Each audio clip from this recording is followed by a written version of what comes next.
성령 강림절 후 아홉째 주일 성경 본문 마태복음 6장 11절부터 15절 먼저 읽습니다. 오늘 우리에게 일용할 양식을 주시옵고 우리가 우리에게 죄 지은 자를 사하여 준 것 같이 우리 죄를 사하여 주시옵고 우리를 시험에 들게 하지 마시옵고 다만 악에서 구하시옵소서. 나라와 권세와 영광이 아버지께 영원히 있사옵나이다. 아멘. 너희가 사람의 잘못을 용서하면 너희 하늘 아버지께서도 너희 잘못을 용서하시려니와 너희가 사람의 잘못을 용서하지 아니하면 너희 아버지께서도 너희 잘못을 용서하지 아니하시리라. 7장 7절에서 12절. 구하라 그리하면 너희에게 주실 것이요 찾으라 그리하면 찾아낼 것이요 문을 두드리라 그리하면 너희에게 열릴 것이니 구하는 이마다 받을 것이요 찾는 이는 찾아낼 것이요 두드리는 이에게는 열릴 것이니라. 너희 중에 누가 아들이 떡을 달라는데 돌을 주며 생선을 달라는데 뱀을 줄 사람이 있겠느냐. 너희가 악한 자라도 좋은 것으로 자식에게 줄 줄 알거든 하물며 하늘에 계신 너희 아버지께서 구하는 자에게 좋은 것으로 주시지 않겠느냐. 그러므로 무엇이든지 남에게 대접을 받고자 하는 대로 너희도 남을 대접하라. 이것이 율법이요 선지자니라. 아멘. 아멘.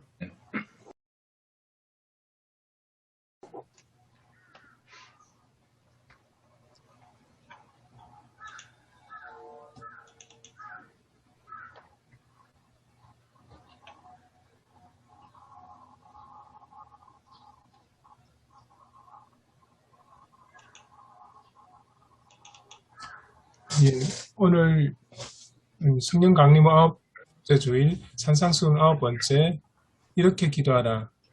성경 본문은 조금 전에 읽으신 것처럼 두 군데입니다.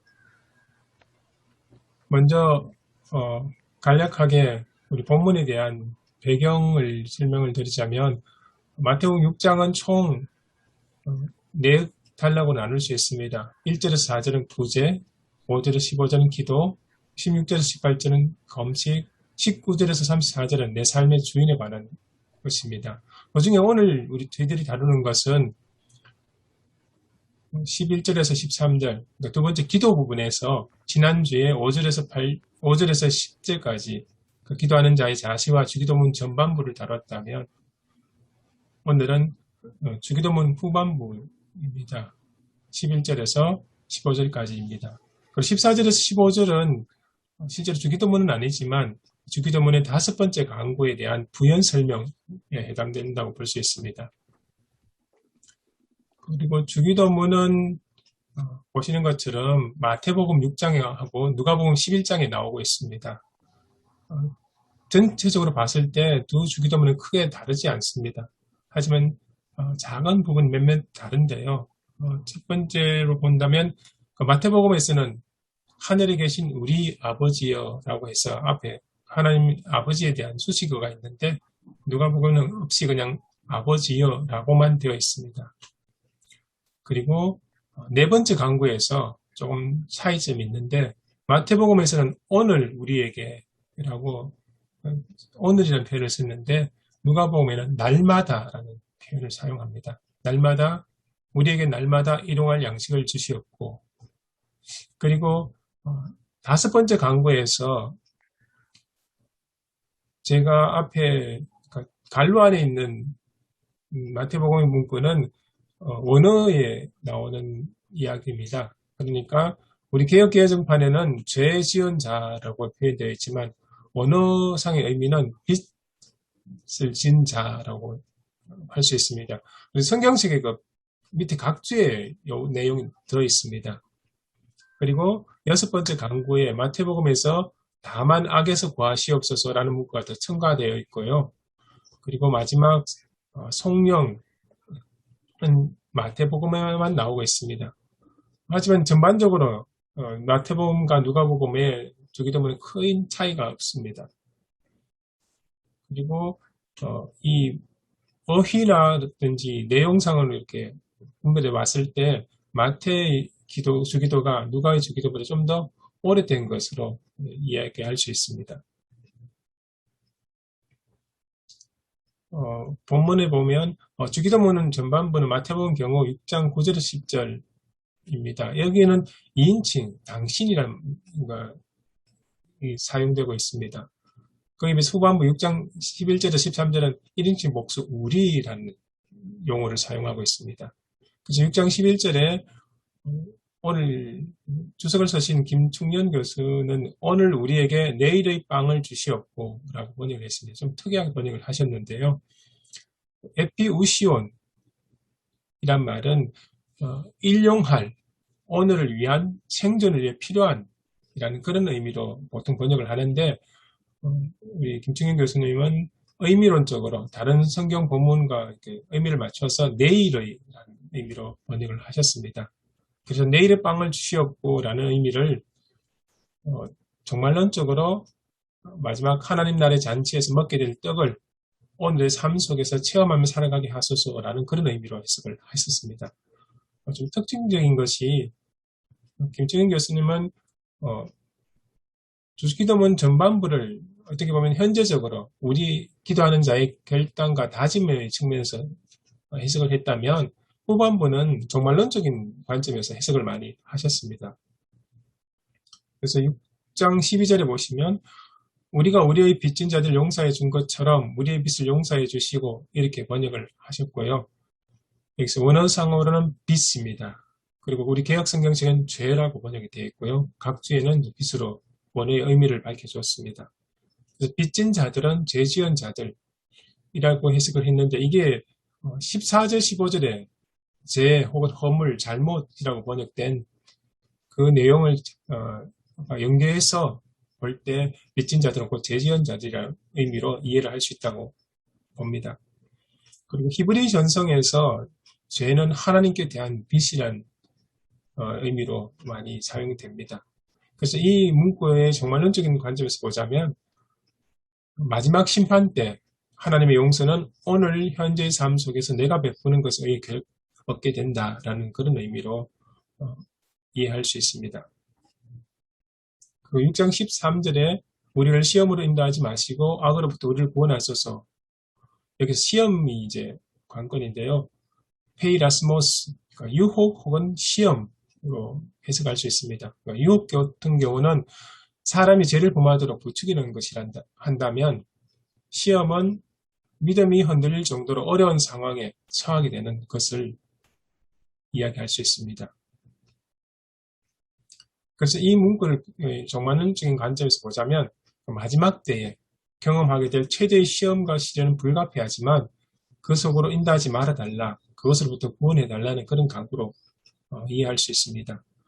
사실 초대 교인들 사이에는 마지막 주님의 날이 임하기 전에 혹독한 시련이 있을 것이라는 그런 사상을 가지고 있었습니다. 그게 이제 계시록 10장, 3장 10절에 보면 그런 비슷한 내용이 나오는데요. 계시록 3장 10절 읽어드리면 내가 나의 인내의 말씀을 지켰은즉 내가 또한 너를 지켜 시험의 때를 면하게 하리니 이는 장차 온 세상에 임하여 땅에 거하는 자들을 시험할 때라 라는 문구가 있습니다. 아마 여기에 근거한 것 같습니다. 그리고 6장 14절에서 15절 내용은 너희가 사람의 잘못을 용서하면 너희 하늘 아버지께서도 너희 잘못을 용서하시리니와 이렇게 되어 있는데요. 이 본문을 생각해서 마태 공동체 내에 심각한 어떤 갈등이 있었지 않았나 그렇게 추측을 하기도 합니다. 그래서 하나님의 용서는 이 땅에서 형제 사이의 용서를 통하여 구체화된다라고 보고요.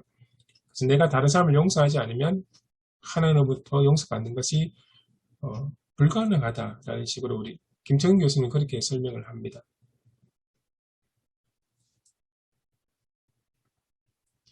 그래서 이제 본문의 신학적인 메시지와 설교를 위한 재현을 살펴본다면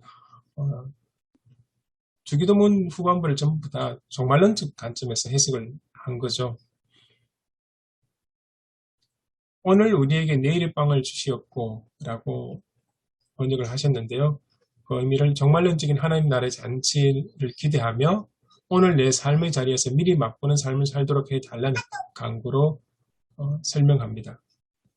그리고 우리가 우리에게 잘못한 자를 용서한 것처럼 우리의 잘못을 용서해 주시고 라는 의미를 종말의 심판의 자리에서 우리가 용서함을 받기 위해 현재 우리 이웃을 용서해야 한다 라는 그런 의미로 이해를 할 수 있습니다. 그리고 세 번째, 우리를 시험으로 인도하지 마시고 악으로부터 우리를 구원하소서. 이것은 마지막에 있을 고난과 혹독한 시련에 빠지지 않게 하시고 그곳에서 구원해달라는 의미로 이해를 할 수 있습니다. 예, 여기까지가 우리 오늘 성경 본문에 대한 우리 예배와 강단의 주석 내용입니다. 그리고 이제 여기에서 이제 조금 아쉬운 점은 오늘 성경 본문은 두 가지죠. 주기도문 후반부하고 마태복음 7장 7절에서 12절 말씀 이렇게 되어 있는데 그 본문 우리 예배 강단에서는 마태복음 7장 7절에서 12절에 대한 언급이 전혀 없습니다. 그래서 이제 좀 제가 다른 이제 주석을 찾아봤는데 현대 성서 주석 마태복음에 관한 나온 내용인데요. 여기는 조금 다르게 해석을 합니다. 김종인 교수님이 주기도문 전반부를 우리의 결단과 다짐의 차원에서 현재적 관점을 해석했다면, 그리고 후반부를 종말론적 관점에서 해석을 하셨습니다. 근데 다른 이쪽의 견해의 입장을 보면 반대입니다. 주기도문 전반부를 하나님 가는 간구로, 그러니까 종말론적인 관점에서 해석을 했고, 후반부는 우리에 대한 간구, 현재적 관점을 해석을 합니다. 이 자세한 내용은 제가 카톡에 올려드린 참고해 보시면 좋겠습니다. 여기에 대해서 좀 이야기하자면 너무 복잡하고 시간이 길어지니까 오늘 제 발제는 여기서 마치도록 하겠습니다.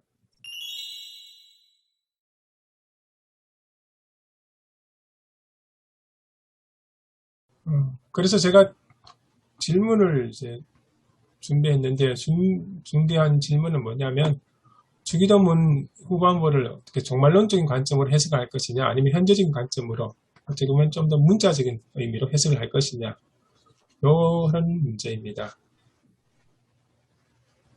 그런데 그 시제에 대한 것은 사실 뭐 연속선상에 있는 것이지만은 현재적이냐 종말론적이냐 이것은 글쎄요.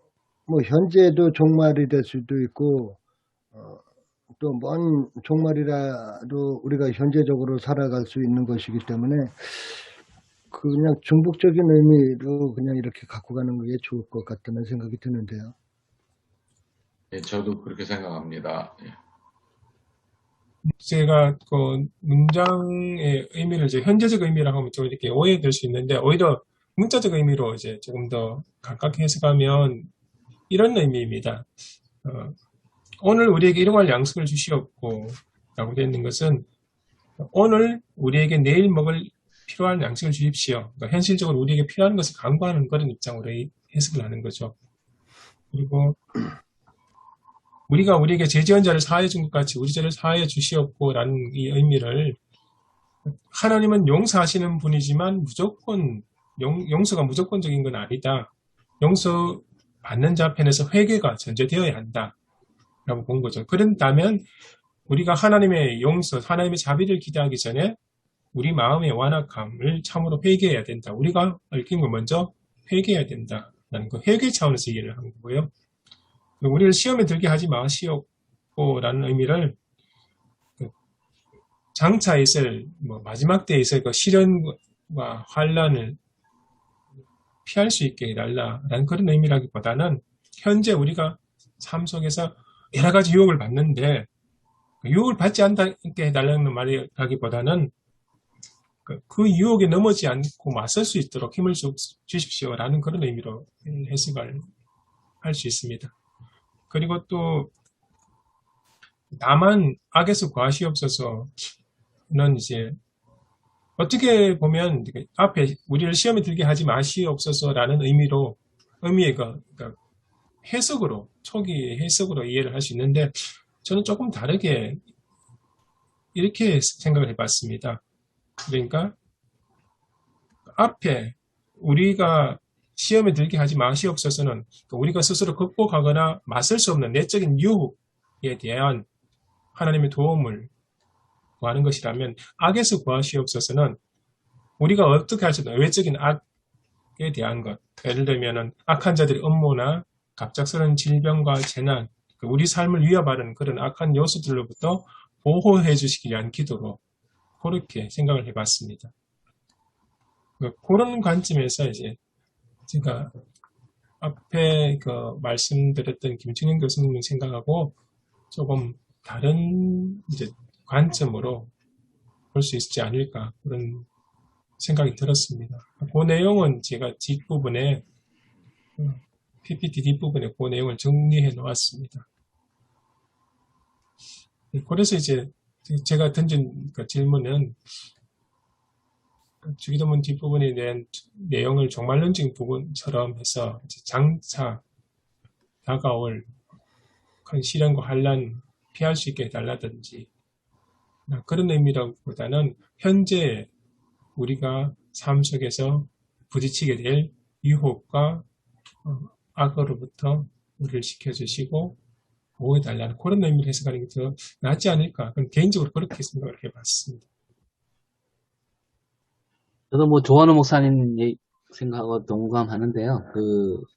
벌써 이제 이분이 종말론적이다라는 말 자체가 사실은 뭐 지금 일과는 상관없고 앞으로 있을 일이다라는 뜻이 아니라 그냥 종말론적이라는 말 자체가 사실은 우리 기독교의 어떤 종말 사상이 뭐 앞으로 일어날 일에 대한 그런 대비가 아니라 그 현재를 늘 종말론적으로 산다는 의미로 생각한다면 벌써 이 종말론적이라는 말 자체가 오늘 우리의 어떤 삶의 자세를 얘기하는 거와 뭐 다를 바가 없다라고 본다면 성도들한테는 이런 종말론적이라는 말을 하게 되면 좀 되게 혼동이 되지 않을까.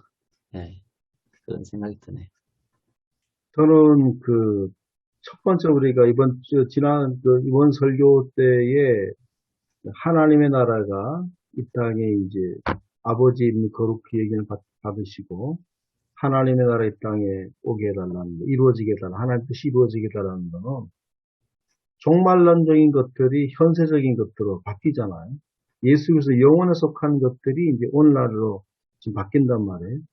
그러면 이것들이 저는 다르지 않다고 보는 거는 결국은 영원한 멀리 있던 나라가 예수를 통해서 이 땅에 왔다면 결국 우리는 실제로 우리의 삶은 현재를 살아도 하나님의 나라에 살고 있다는 거죠. 그러니까 그게 둘이 분리된 게 아니고 종말론적인 것들이 분리된 게 아니고 결국 우리가 함께 살아가고 있다 현재 그런 어떤 삶이라 본다면 그게 전혀 다르다고 그걸 인식하며 살아가는 거죠.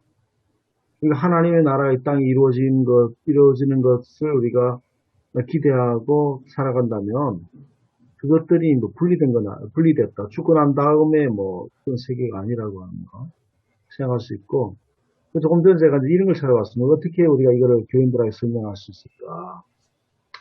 노년에 후회되는 것들, 그런 어떤 글 많이 보잖아요. 노년에 후회되는 거, 건강 문제, 이런 것들.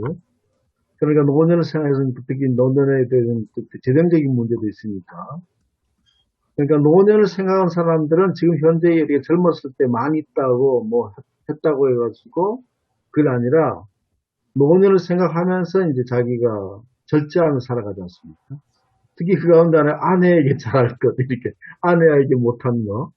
이 아내에게 못하는 것들이 노년의 삶을 비참하게 만든다는 거죠. 나중에 그런 얘기, 최근에 주위에서, 졸혼해야 되겠다. 이런 얘기 같은 경우도 얘기 듣는데, 그러니까 이제, 노년을 생각했다면, 현재 있는 아내에게 잘해줘야 된다는 거죠. 그런 거. 그런 것들을 한번 저는 좀 얘기를 하면, 그렇구나. 노년의 삶과 현재 삶이 다르지 않다. 그런 것들을 좀 연결해 주지 않겠나 그런 생각이 좀 전에 금방 들었어요. 하고, 그걸 이제 먼저 도입 부분에 쓰려고 합니다.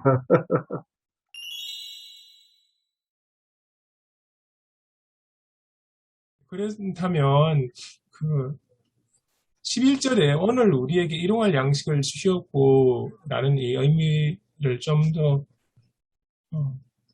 구체적으로 이해를 함께 해봤으면 좋겠습니다. 이걸 어떻게 설교를 하고 성도들에게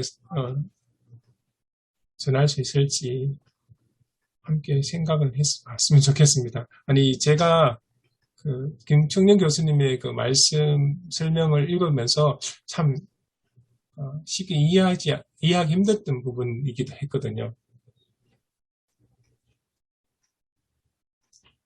그러니까 종말론적으로 마지막 때에 주님과 함께할 하나님의 나라의 잔치를 오늘 이 시간 함께 누리며 살아가는 그런 관점이라고 이야기했는데 그게 구체적으로 무엇을 의미할까 하는 그런 생각이 들었습니다. 저는 예전에 이 주기도문 이제 강의를 한번 오후 예배 때 했는데, 그때는 미처 그 밑에, 각주 달린 걸 제가 안 봤는데요.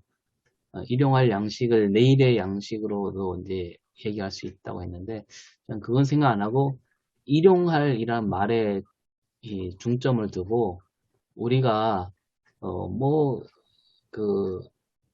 자손 대대로 먹고 살만한 그런 부를 모으는 게 아니라 하루하루 하루 먹을 양식, 그러니까 하나님이 만나를 내려주신 것처럼 어떤 욕심을 부리지 않는 그런 선에서 우리가 구해야 되지 않느냐, 이렇게 제가 풀어준 적이 있거든요. 근데 또 여기서 내일로 얘기하니까 또 그게 좀 또 다르게 다가오네요. 네. 그 일용할 양식이 그 하루하루의 양식이 오늘 하루의 양식이라기보다 아까 말씀하신 대로 매일매일의 양식이라고 해석하는 게 더 이렇게 와닿는 것 같고요. 왜냐하면은 그게 하나님의 은혜가 어떤 일회적이거나 단회적인 것이 아니기 때문에 이렇게 연속적이고 지속적이고 영원한 하나님의 은혜고 영원한 하나님의 양식이거든요. 이게 만나가 매일매일 내렸지만 하나님의 은혜가 뭐 매일매일 내리지만은 그것은 그냥 하루 내리고 그치는 은혜가 아니고 영원한 은혜고 계속되는 은혜이기 때문에 일용할 양식을 오늘 하루의 양식이라기보다는 매일매일의 양식이라고 이렇게 보는 것이 그것도 타당할 거다라는 생각이 들었어요. 저도 좀 찾아봤더니 이제 사도행전 16장 11절에는 그 이튿날 네아폴리로 가고 하실 때 이 이튿날이라는 말을 에피우사라는 말을 썼더라고요. 그런데 그냥 보통 우리가 내일이라는 말, 내일 일을 위하여 염려하지 말라, 이럴 때는 또 다른 말을 씁니다. 이게 아우리온이라는 단어를 써서 표현을 내일이라고 했는데, 그 이제 주석 그 원어 해설한 것들 보니까 이게 오늘 우리에게 일용할 때 이 일용하라는 말이 이튿날이라는 의미도 있긴 하지만 잇따라 계속되어지는 일에 이 말을 쓴답니다, 사실은. 그래서 저는 내일이라는 표현보다는 이튿날이라는 표현보다는 그냥 지속적인, 사실 오늘이 계속되는 거잖아요, 오늘이. 예. 하는 동안에는. 그래서 그냥 우리의 필요를 늘 채우시는 하나님, 그렇게 생각하면 되지 않을까 싶습니다. 참고로 말씀드리자면 그 울리히 루츠라는 그 신학학자가 있습니다. 독일 마태복음 주석을 쓰셨는데 그분의 입장에서 보면 이 기도가 사실 팔레스타인의 모든 계층의 사람들을 염두에 둔 게 아니고 특별히 하루하루 벌어서 살아가는 그 노동자들을 염두에 두고 이 기도가 나왔다고 그렇게 이야기를 하십니다. 그래서 하루 벌어서 내일 살아가는 그런 모습 이야기를 하거든요. 그래서 이제 그 내용이 어떻게 보면 우리 일용할 양식을 하루하루 벌어서 살아가는 그 매일매일의 양식을 위해서 구하는 그런 기도라고 이렇게 해석을 하기도 합니다. 근데 이제 만나를 기준으로 이제 생각하면 제가 이제 좀 지나가서 넘겨 생각하는 것일 수도 있는데 만나는 안식일 전날은 이튿날 것까지 내렸으니까 사실 일주일 내내 우리에게 필요한 거 주신 거거든요. 그렇게 생각하면 어떨까? 그런 생각도 해봤습니다. 예, 저는 이 본문을 보면서 어떤 생각을 했냐면 조금 더 이렇게 나가는 생각일 수도 있는데요. 주기도문에서 했던 우리에게 일용할 양식을 주시옵고라고 했던 이 기도는 지금 현재 자본주의 생각하고 좀 많이 다르다는 생각이 들었습니다.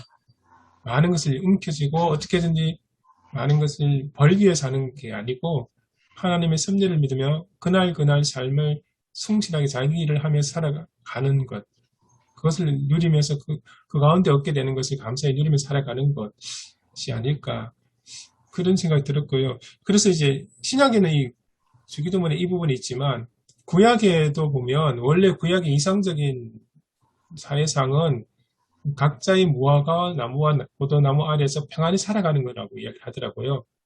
우리 한국교회 성도님들은 아브라함의 축복이 아니면 솔로몬의 복이 이렇게 생각을 하는데 실제로 그 구약의 이상적인 사회 모습은 그러니까 너무 과도한 부를 축적하는 게 아니고 각자의 무화과 나무와 각자가 가꾸는 포도나무 아래서 그것을 누리면서 하루하루 살아가는 것, 그런 관점을 이야기하더라고요. 그래서 그런 관점에서 보면 신연이라는 의미도 한 사람에게 어떤 가문에게 과다한 부가 집중되는 것을 막는 것이 아닐까, 그런 생각이 들면서 어떻게 보면 하나님께서 원하셨던 모습이 이런 게 아닐까, 그런 생각이 들었습니다. 그리고 뭐 저도 어디서 들었는데 만약에 우리 지구상의 모든 사람이 미국인 기준으로 그 정도의 부를 누리고 살려면 이 지구 하나는 부족하다고 그러더라고요. 약 지구가 9개 정도 있어야지 미국 사람들이 누리는 부를 다 함께 누릴 수 있다고 이야기를 하더라고요. 그걸 생각하니까 일용할 양식이라는 의미가 우리 삶의 그 가치관과 사고방식 자체가 좀 어떻게 해야 될지 다시 생각해 보게 되더라고요. 그리고 저는 이제 일용할 양식하고 빚하고 연결되어 있다고 생각을 했거든요. 그러니까 하루 먹을 것이 없는 사람들이 사실 빚을 짓잖아요, 빚을. 네. 그래서 빚진 자들을 용서해 주라. 저는 이거 그냥 문자적으로 그대로 해석하는 것도 좋겠다 생각을 했습니다. 이번에 어제 설교 준비하면서 이제 주기도문을 이렇게 나눠서 하는데 다음에 또 주기도문을 할 때는 어떻게 할까 이런 이제 생각을 하면서 했거든요. 그러니까 이제 어제 말씀은 그 기도를 하되 내가 하나님 나라를 이루는 사람으로서 서게 해달라, 그렇게 하겠다는 어떤 다짐으로 본다면 그런 하나님 나라를 이루는 사람, 하나님의 뜻을 이루는 사람, 그 일을 하기 위해서 하나님 적어도 나에게는 이 정도의 어떤 그 힘을 달라란 뜻으로 오늘 우리에게 일용할 양식을 주옵시고 이렇게 연결 해야 되겠다는 생각을 어렴풋이 했고요. 그 다음은 우리가 죄 지은 자를 사하여 준 것 같이 우리 죄를 사하여 주옵시고, 이것도 그 하나님 나라를 이룬 사람이라면 이런 삶의 태도가 있어야 된다. 이게 곧 하나님 나라를 이루는 하나의 어떤 단서가 된다라는 뜻으로 얘기할 수 있고, 시험에 들게 하지 마시옵고는 하나님 나라를 이루고자 하는 마음이 흔들리지 않게 해달라. 이렇게 이런 식으로 연결할까라는 생각을 해보았습니다. 오 목사님 아주 그 신선한 거라기보다도 잘 연결을 잘 해주셨네요. 그러면 지난번에는 자기 결단이라 그러면 하나님 나라 이루게 해달라고 자기 결단이라 그렇게 지난번 주석에서 말씀했지 않습니까? 그러면 하나님 나라의 사람으로서 내가 어떻게 살아갈 건가? 또 오 목사님이 그렇게 말씀을 잘 해주셨네요. 그래서 우리는 하나님 나라에 속한 사람이고 하나님 나라 사람으로 벌써 우리 하나님 나라 사람 된 것도 종말론적인 걸 살고 있는 사람이기 때문에 어떻게 살아갈 건가라고 하는 구체적으로 잘 제시했다고 하는 어떤 얘기들이 잘 연결될 수 있을 것 같습니다. 내일의 빵이 그 내일의 백신이 아닐까 이런 생각도 이제 시대적으로 이제 백신 예약 관계로 뭐 혼란스럽기도 하고 또 정부에서는 이제 50대 초반을 또 이제 세부적으로 나눠서 또 예약 가능하도록 하고 있는데 이게 이제 내일이라고 해버리면 글쎄요 뭐 하루하루 그거보다는 또 뭐 내일에 대한 이제 하나님의 섭리 준비 뭐 이렇게도 얘기할 수 있겠는데 그러면 이제 과도한 축적이 가능하다는 이제 과도한 해석도 가능하잖아요. 그러니까 이게 이제 그 주기도문 전체로 보면 내용상 컨텐츠로 보면 사실은 간구하고 요청하는 부분일 수 있는데 거꾸로 이것을 결단의 기도로 해석을 하면 전혀 다를 수가 있는 거예요. 그러니까 세계 빈곤 현황을 살펴보면 상대적 빈곤율이든 절대 빈곤율이든 우리나라도 뭐 OECD 국가라고 얘기하지만 제가 뭐 찾아보니까 몇 가지 이제 통계 지수로 봐도 10% 훨씬 넘습니다. 절대 빈곤율이.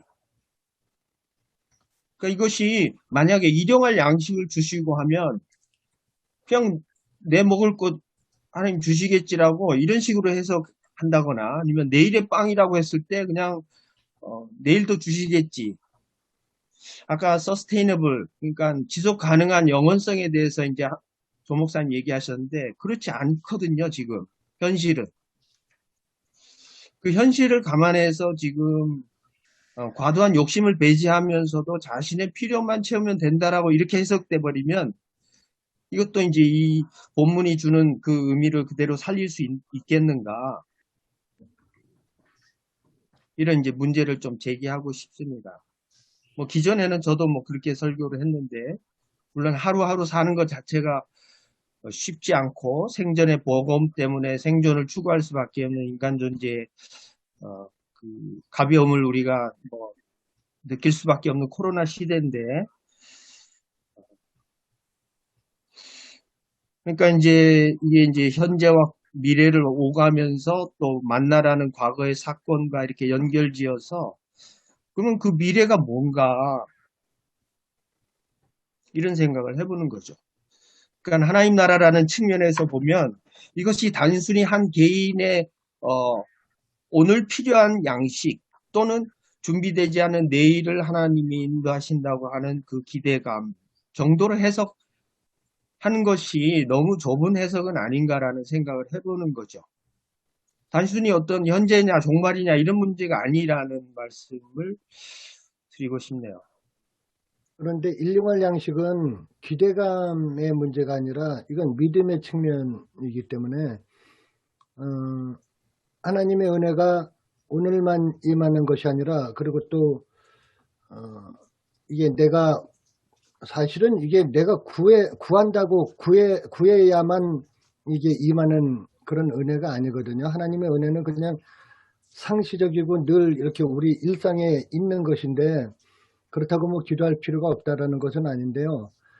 그 일용할 양식이 늘 우리에게 임할 것이고 주실 것이고 늘 있을 것인데 그것을 믿는 것이 사실은 믿음인데 이런 지금 현실적으로 이제 사회적인 문제나 현실적인 문제로 이런 팍팍한 우리의 삶을 돌아볼 때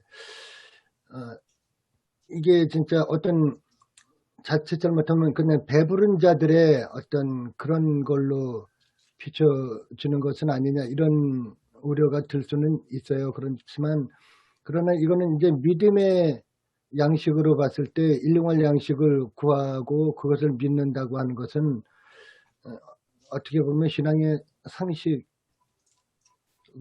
우리가 받아들여야 될 것이 아닌가 그런 생각이 듭니다. 네, 저도 동의하면서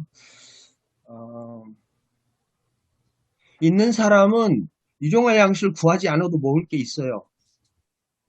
없는 사람은 내일의 양식을 구해도 먹을 게 없다는 거예요. 목사님, 저는 답은 아닌데요. 마태복음 6장 34절 보면서, 오히려 참, 야, 이거 해석이 참 어렵다는 생각이 하면서 34절 보면, 그러므로 내일 일을 위하여 염려하지 말라. 내일 일은 내일이 염려할 거야. 한날의 괴로움은 그날로 족하니라. 이렇게 되어 있거든요. 이건 참 이해가 오는 것 같으면서 정말 이해가 잘 오지 않는 어쩌면 그런 부분이. 내일도 내일 일을 걱정하지 않을 거요. 예, 그렇죠. 예, 이 우리 논리로 보면. 사람이니까 내일 일을 걱정하는 거지. 예, 사실 내일 스스로 내일 일은 내일이 걱정하게 내버려둬라 그러는데 아마 내일도 내일 걱정 안 할 거요. 네, 그래서 내일은 위에 33절 보면 너희는 먼저 그의 나라와 그의 의를 구하라. 그리하면 이 모든 것을 너희에게 더하시리라. 33절 그 말씀하고 34절 내일 나오거든요. 내일이라는 말은 사실 하나님의 영역이잖아요. 지금 저희가 옳지. 예. 할 수 있다는 보장이 어디 있습니까, 사실. 하루도 잘 모르는 거예요. 그러니까 일용할 양식이라는 것하고 내일 일하고 이게 아까 저도 말씀드렸는데 다시 한번 말씀드리면 단어가 분명히 내일이라는 말하고 일용이라는 말이 다르거든요. 근데 이 일용이라는 말을 그냥 내일의 빵이라고 저는 생각하지 않고 그냥 필요를 따라 사람이 살아가는데 사는 방법이 필요를 따라 사는 삶이 있을 테고 또 필요 이상의 것을 구하고 사는 욕심을 따라 사는 삶이 있을 텐데요. 그래서 그 삶에 대한 이야기를 하시는 것 아닌가. 그리고 예수님 당시에 대부분의 사람들은 하루 먹고 살 일을 걱정하는 사람들이었을 것입니다. 제가 마태복음 20장에도 그 포도원에 품꾼 부를 때 보시면 하루 먹을 것을 약속하고 사람들을 쓰시잖아요. 그게 뭐 몇 시에 왔던 상관없이 하루 먹을 것을 하나님이 우리들에게 주시고자 하시는 그 마음이 그 속에 있었다고 저는 생각이 드는데요. 그러니까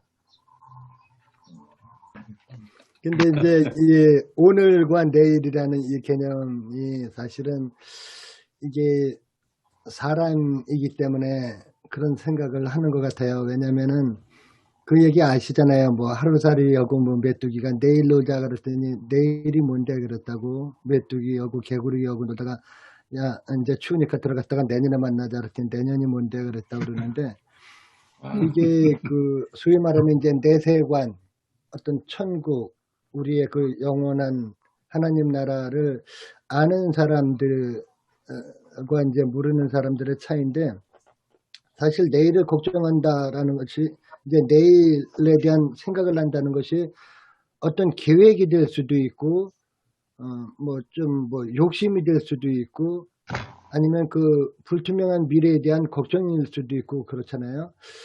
그런데 이 내일의 양식을 우리가 구한다.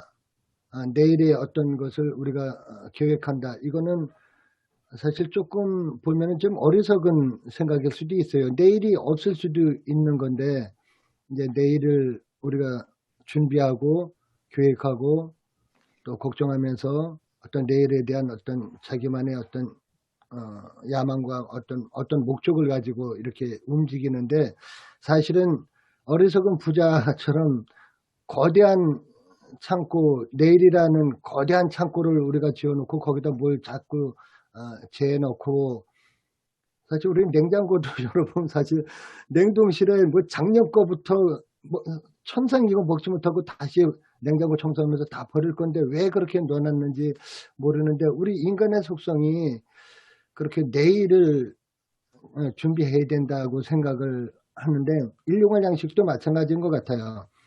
물론 이제 그날의 이런 오늘의 양식이냐 아니면 매일의 양식이냐 이걸 이제 아까 얘기도 하셨습니다만 그렇다고 해서 너무 이제 그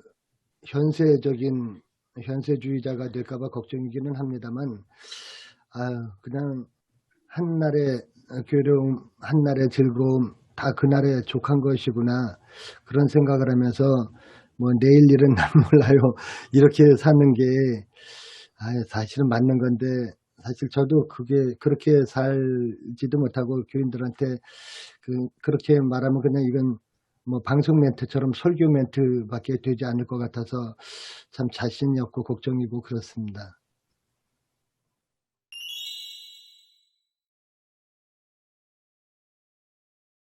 그 말씀 같은 경우는 인간이라면 누구나 자기 찔림이 있기 때문에 그렇게 기도하지 않을 수 없는 거 아닌가. 자기가 네 죄를 알렸다, 뭐 옛날에 사도가 그랬는데, 진짜 내 죄를 내가 아는데 내가 감히 하나님 앞에 어떻게 내 죄 용서해 달라는 소리를 어떻게 하겠습니까? 그러니까 그냥 우리에게 잘못한 사람 저도 용서할 테니까 하나님 내 죄 용서해 주세요. 이거 뭐 조건부는 아니지만 마땅히 진짜 하나님 앞에 그런 기도할 수밖에 없는 존재가 아닌가, 그런 생각이 듭니다. 제가 여기 이 문구에 대해서 양진일 목사님이 해석한 걸 보고 깜짝 놀란 게 있었습니다. 이분이 뭐냐면 원어로 우리가 우리에게 빚진 자를 사해 준 것 같이, 이 의미를 하고 우리에게 죄지은 자를 사해 준 것 같이 하고 의미가 굉장히 차이가 날 수 있다고 이야기를 하셨거든요. 그러니까 우리가 빚진 자를 사해 준다는 말은 우리가 어떻게 보면 좀 더 힘 있는 사람이죠. 그리고 우리한테 돈을 빌린 그 사람을 탕감해 주는 거잖아요. 그러니까 우리가 우리보다 약한 사람을 용서해주고 빚을 탕감해주고 그런 관점인데, 죄 지은 사람이라고 해석을 한다면 어떤 경우가 생기냐면, 우리 군부 독재 시절 때 박해당하고 핍박당했던 사람들 있지 않습니까? 그리고 지금 한 10년, 20년, 30년 지나고 난 뒤에 사람들이 그렇게 이야기합니다. 그 당시에 부모님을 잃어버렸던 사람, 남편을 잃어버렸던 사람들에게 이제 시간이 지났으니까 용서해줘야 되지 않냐? 너희들 왜 용서해주지 않냐? 이렇게 이야기를 한대요. 그러니까 그 당사자한테는 엄청난 고통과 아픔일 텐데, 그러니까 그런 모습 보면 우리가 우리에게 죄 지은 자를 사해 준 것 같이라는 이 의미가 잘못하면 더 아픔을 가중화시킬 수 있다는 그런 이야기를 하더라고요. 이제 저는 사해 준 것 가치라는 말이 구고한 만큼이라는 뜻으로 해석을 했거든요. 그러니까 내가 누군가를 용서해 준 만큼 하나님 나도 용서받고 싶습니다. 그러니까 더 많이 용서하고 살으라는 뜻으로 해석하면 어떨까 싶어서요. 그리고 그냥 문자적으로는 진짜 빚이라는 말로도 해석을 하는 게 맞다고 생각하는데요. 빚지고 살잖아요. 저도 계속 지금 얻어먹거든요. 요즘 아주 옥수수가 풍년이라 가지고 그냥 몇 자루가 있습니다. 지금 오늘 다 얻어먹고 빚지고 사는데 구조적으로 빚 안 지고 어떻게 삽니까? 저희. 그래서 이 빚진 만큼 또 우리들의 빚도 용서해 주십시오. 이렇게 기도하면 어떨까? 똑같이 그렇게 생각했습니다. 그러면 그건 이해는 눈에는 눈으로, 이해는 이로, 그거하고 똑같은 건데요. 그거하고는 조금, 그것도 사실은 약한 사람들을 위한 법이라고 저는 생각을 했거든요. 약한 사람이 내 눈을 보호할 만큼 힘이 없는데 너 내 눈 이만큼 상하게 하면 네 눈도 법으로 그렇게 상해. 그 하나님께서 주시는 저는 약자들을 위한 법으로. 근데 사실 우리 하나님이 저는 감히 이런 말씀 드리는 게 저도 참 송구한데, 하나님께서 우리에게 베풀어 주시는 은혜는 동상동해법처럼 내가 이만큼 당했으니까 요만큼만 갚고, 내가 이만큼 은혜를 줬으니까 요만큼만 은혜 주고, 이거는 아닐 것 같다는 생각이 들어서요. 아까에 제가 후회하는 거에 대해서 좀 연결해 보면, 마지막에 이제 만일 내가 죽음을 앞두고 있다, 노년이다, 그랬을 때 아마 젊었을 때 후회되는 것들이 많이 생각날 거 아니에요. 그럴 때 굉장히 서로가 좀 불편한 관계에 있거나 서로가 또 적대 관계에 있던 사람들, 또 이런 사람들이, 그때 내가 좀 더 포용하고, 좀 더 받아줄 걸. 그때 이제 그게 계속 마음에 남아있는 거죠. 마음에 빚으로 남아있는데, 그때 내가 좀 더 그때 풀 걸. 그때 왜 못 풀었나. 그렇게 하면서 이제 마지막으로 그럴 수 있는 사람도 뭐 많은 건 아니겠지만, 내가 마지막에 풀고 가자. 뭐 그런 얘기 있지 않습니까? 마지막에 이제 뭐 앞두고, 또 가족들 간에 좀 이게 불편한 감정 서로가 외면하고 살았던 사람들 다 불러가지고 미안하다. 나를 용서해달라. 뭐 그렇게 이제 모두 그런 어떤 것들이 있어. 드라마나 뭐 소설 같은 것도 그럴 수 있고. 그렇게 한 사람은 또 정말 또 그 행복한 사람이죠. 대부분의 경우는 그렇게 하지 못하고 살아가기 때문에. 그러니까 이제 그런 후회들이 남기지 않으려면은 이제 지금 현 순간에 우리가 나중에 후회하지 말고 지금 우리가 그것도 풀 것은 풀고 용서할 건 용서하고 그렇게 하면 어떤가 하는 생각이 들고 우리 교회 이제 전도사님이 이제 신대원 다니는 전사님이 계셨어요. 교회를 떠난 지 꽤 됐죠. 잊어버리고 서로 이제 교제도 못하고 어느 교회 이제 그 안수를 받고 부목사가 되었습니다. 이제 이름만 이제 되면 알 수 있는 좋은 교회 가서 이제 지금 부목사 생활을 하고 있는데 제가 갑자기 뜬금없이 생각이 나가지고 카톡으로 10만 원을 보냈어요. 그러니까 그 친구도 이제 어쨌든 이제 뭐 황당했겠죠. 네.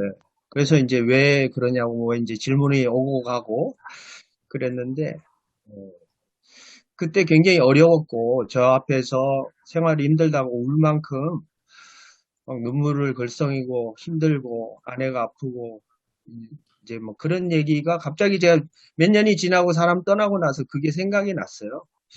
그래서 이제 나름 미안하기도 하고 또 그게 이제 생각나니까 어떻게라도 뭐 생각을 이제 하고 그렇게 뭐 배려라면 배려고 또 이제 미안함이라면 미안함인데 거꾸로 생각을 해봤어요. 거꾸로.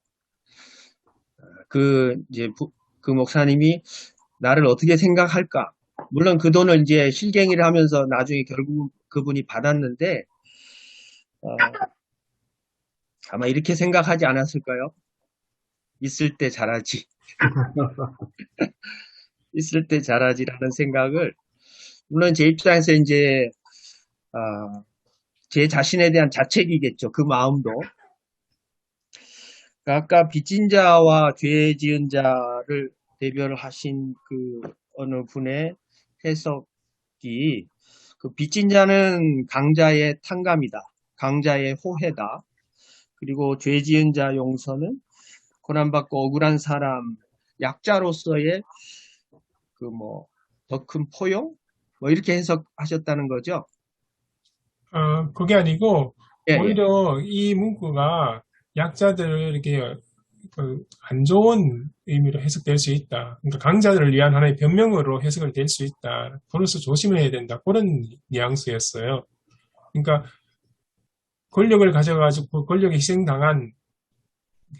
희생된 사람들을 용서할 마음도 없고 아직 그렇게 준비도 안 되고 그리고 권력을 가진 사람은 거기에 대한 잘못을 뉘우침이나 회개도 없는데 그냥 제3자가 서로 사이에 시간이 지났으니까 이제 용서할 때 됐지 않냐, 용서해라 하는 것 자체가 좀 너무 어떻게 보면 폭력 같은 것이다라는 그런 의미가 되죠.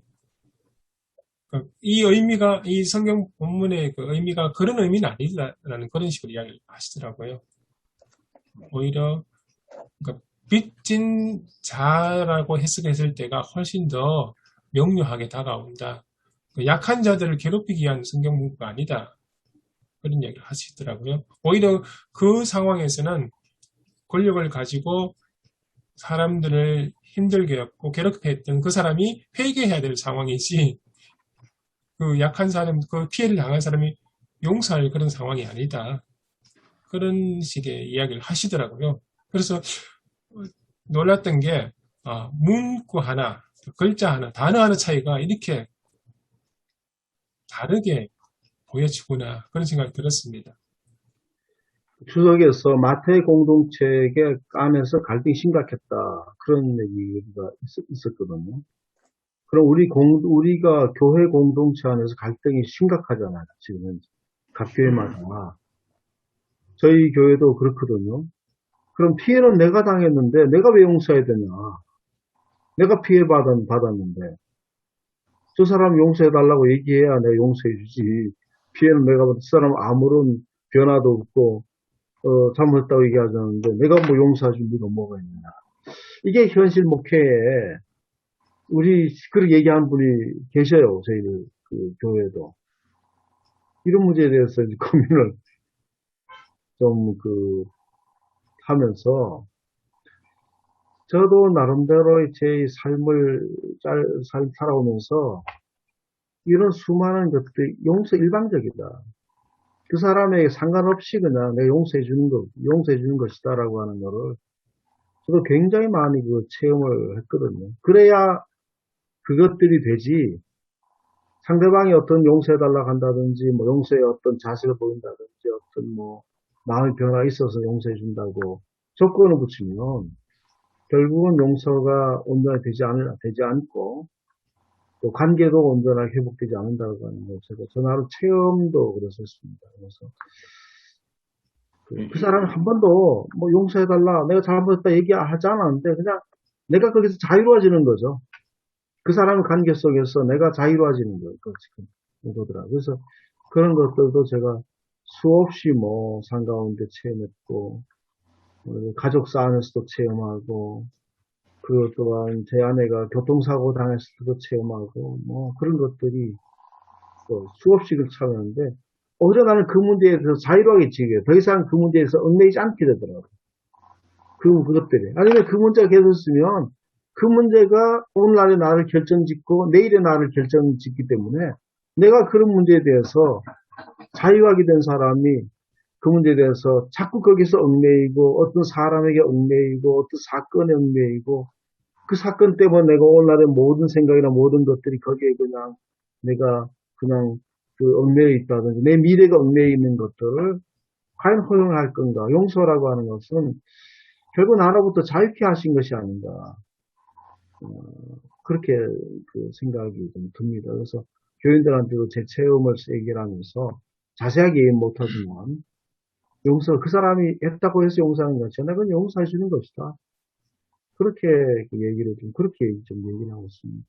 저도 실제로는 삶 속에서 그런 것들을 수없이 체험을 하고 그게 아니었으면 제 인생이 아마 목회도 안 됐을 거예요. 만약 그런 것들이 얽매여 있었다면 제가 더 목회라는 이것들도 제대로 할 수가 없었을 겁니다. 목사님 말씀 이제 듣고 생각을 해봤는데요. 이게 빚하고 용서, 죄, 이게 다 연관이 돼 있는데, 용서가 추상적이지 않다는 거를 생각해 보게 됐습니다. 정말 구체적이잖아요. 그래서 빚하면 얼마나 구체적입니까? 100만 원 빚지면 100만 원 갚아야지 갚은 거잖아요. 그것처럼 용서를 구하고 용서를 받는 행위 자체가 좀 구체적이어야 된다는 생각을 하게 되는 것 같아요. 그래서 100만 원 빚졌으면 100만 원 이상을 갚아야지 갚는 행위가 될 것인데, 그것처럼 정말로 구체적으로 우리가 용서를 구하고 용서해주고 용서받는 그런 의미에서 이 빚진 자라는 표현을 쓰지 않으셨을까? 목사님 말씀 들으면서 생각해 봤습니다. 아까 그런 얘기가 잠깐 나왔는데 용서도 하나의 고난이죠. 용서할 수 있는 고난이 있는 사람만이 용서할 수 있지. 피해자가 약자인 상태에서는 그게 용서가 안 되죠. 잊어버리고 잊어버린다고 해서 그게 잊어버리는 것과 용서는 다르지 않을까요? 그러니까 용서할 수 있는 자리에 있을 때 용서가 가능한 거지. 예, 그리고 가해자가 잘못한 사람이 자기가 피해자보다 늘 더 높은 자리에 있으면 그 사람은 뭐 사실은 용서를 구하지도 않고 뭐 내가 뭐 뭘 잘못했냐 그러는데 그냥 내가 너를 용서하마 이건 말도 안 되는 거고 이게 사실 일본과 우리 사이도 그렇지 않습니까? 일본이 우리한테 잘못했다고 얘기도 안 하는데 우리가 전 국민이 나서서 우리는 일본을 용서한다. 그럼 일본이 뭐 거기에 무슨 그거 갖고 감격하겠습니까? 우리가 뭘 잘못했는데 얘기 나가는데 그러니까 용서할 수 있는 자리에 있는 사람만이 용서할 수 있는 거죠. 저기 사모님들한테 우리가 미안해. 그러면은 얘기가 바로 오잖아요. 뭐가 미안한데. 그럼 그때부터 우리가 이 말문이 막히잖아요, 사실.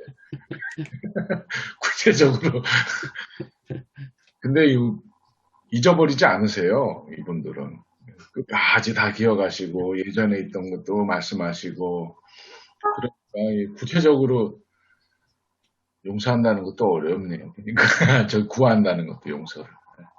근데 이 주기도문에서 말씀하시는 것은 어떤 조건은 아닌 것 같아요. 일용할 양식 달라는 것도 어떤 조건이 필요한 것도 아니고, 뭐 주의 용서도 뭐 우리가 우리에게 잘못한 사람 용서해 줄 테니까 우리 죄를 용서해 달라는 그런 조건은 아니라고 저는 생각해요. 마땅히 우리도 그렇게 살겠습니다라는 고백이지.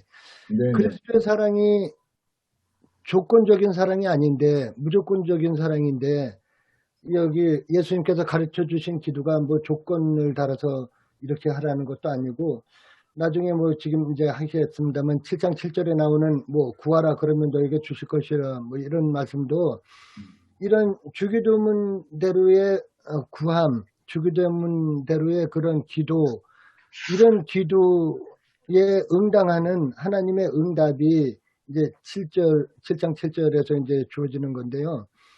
이게 뭐 우리가 뭐 이뻐 보여서 아니면 열심히 살 테니까 오늘 일용할 양식을 달라는 뭐 이런 어떤 조건도 아니고 이 주의 용서에 대한 것도 내가 꼭 누구를 용서해 주니까 하나님도 나 용서해 달라는 그런 조건은 아닌 것 같다는 생각이 들었습니다. 한 가지 저는 그 마태 공동체에 좀 주목을 하게 되면 너무 확장하지 말고 한일 관계라든지 너무 확장하지 말고 전체로 확장하지 말고 단순하게 본다면 누가복음에 본다면은 예수님이 기도하셔서 제자들이 요한은 그 제자들에게 기도를 가르치는데 예수님이 가르쳐 주십시오 그래서 단순하게 제자들에게 이렇게 기도하라고 그냥 가르쳐 주신 거란 말이에요. 제자들 공동체를 위해서 주신 거라고 본다면 우리가 너무 확장해가지고 막 그렇게 그거를 얘기하니까 그런데 제자들에 관해서만 얘기하셨다고 그러면 오늘 우리가 교회에서 어떻게 할 건가라고 조금 전체를 다루지 말고 오늘 우리 교회에서 어떻게 할까 갈등 상태에 있는 우리가 어떻게 할 건가 그걸 좀 생각해 보면 좀 좋지 않을까요?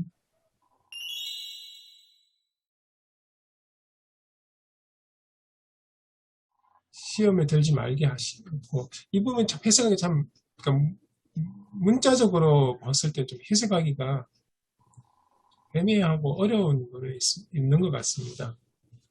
마치 하나님께서 시험하시는 그런 느낌이 들고요.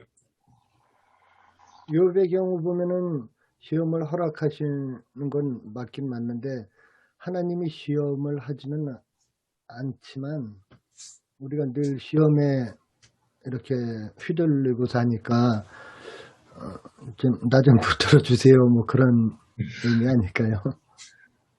시험이 많다는 얘기죠. 그렇죠. 시험에 들다와 시험을 받는다 요렇게 나누면 어떨까요? 우리가 늘 시험 받으며 살고 있는데 시험에 든다는 것은 그 시험에 걸려 넘어진 상태를 가리켜서 시험에 들었다라고 얘기한다면 시험은 받되 시험에 들게 하지 말게 해달라. 넘어지지 말게 해달라. 이렇게 보면 어떨까요? 들게 한다는 말이 진짜로 데리고 들어간다는 뜻이 있네요. 시험 안으로 우리가 들어가는 그렇죠. 거죠. 네. 목사님, 시험 받는다, 시험 든다, 이게 이렇게 연결하면 되겠습니까? 마태복음 4장에 예수님께서 시험 받지 않습니까? 예, 근데 시험 들지는 않잖아요. 예, 그리고 우리가 살아가면서 일상 속에서 늘 예수님처럼 시험은 받지 않습니까? 뭐 그렇게 보면 되겠습니까? 그런 것 같습니다. 빠삐용 신자라고 그러잖아요. 목회자가 힘든 교인을 빠지고 삐지고 용서하지 못하는 교인을 얘기하는데, 근데 삐지는 교인이 제일 많은 것 같아요. 빠지는 교인보다 또 목회자 마음을 좀 힘들게 하는 그런 부분이, 빠지면 오히려 빠져서 이렇게 시원한 사람들도 있잖아요. 근데 이제 삐지면 이게 이 전파력이 있잖아요. 자기만 삐지는 게 아니거든요. 같이 이렇게 뒷담화하고 결국 이제 전체적인 그 회중 문화를 이제 어지럽히는 그런 경우가 이제 종종 있잖아요. 갈등의 원인도 거기서 비롯되는 경우가 있고, 근데 근본적으로 보면 그 각자가 독립적인 존재로서 자존감이 이제 낮은 것 같아요. 그러니까 항상 인정받아야 되고, 특별히 목회자의 말 한마디에 시험을 받을 뿐만 아니라 시험에 들어버리는 경우가 있는 것 같은데, 그게 참 어려운 부분인 것 같아요. 저도 이제 9년째 이렇게 하다 보니까 오히려 자꾸 관계 거리를 띄우게 되는 그런 현상이 저한테 있더라고요. 괜히 부딪혀서 서로에게 뭐 상처를 주고받을 필요가 있겠는가. 적당한 선에서 시험 들지 않을 정도로 그냥, 저도 시험 들어요, 그러면. 그 교인이 그러면. 일단 그거가 이제 좀 목회에 그 진을 빼는 것 중에 하나가 아닐까. 결국 우리는 예수님도 시험 드는 상태에 있었잖아요. 예수님도 40일 금식하시면서 육신을 갖고 있었으니까 시험 상태에 있었다는 거예요. 시험에 들지 않도록 얼마나 말씀을 붙잡고 계셨을까 하는 생각이 든다면, 우리가 시험 들 수 있는 존재가 되지 않도록, 시험 받는 존재가 되지 않도록, 그렇게 우리가 애써야 된다고 하는 어떤 그런 말씀도 있지 않겠나. 우리는 시험을 안 받을 수가 없는 존재예요. 에덴 동산에서부터도 그랬고, 시험을 받을 수밖에 없는 존재이니까 이런 기도를 할 수밖에 없는 거죠. 네. 사랑의 하나님 감사합니다. 월요일 아침 함께 만나서 하나님 말씀을 나누고 생각할 수 있는 귀한 시간 주셔서 감사합니다. 주님, 저희들의 이 만남 가운데 늘 함께 하시듯이 저희들이 앞으로 설교를 위해서 고민하며 준비하는 모든 과정 속에서도 함께 주옵소서. 각 교회 속에서 목회하는 목사님들 주님 기억하시고 그들의 삶 속에서도 하나님 말씀이 살아있게 해주옵소서. 예수님의 이름으로 기도합니다. 아멘. 아멘. 네, 고맙습니다. 수고하셨습니다. 고맙습니다. 네. 감사합니다.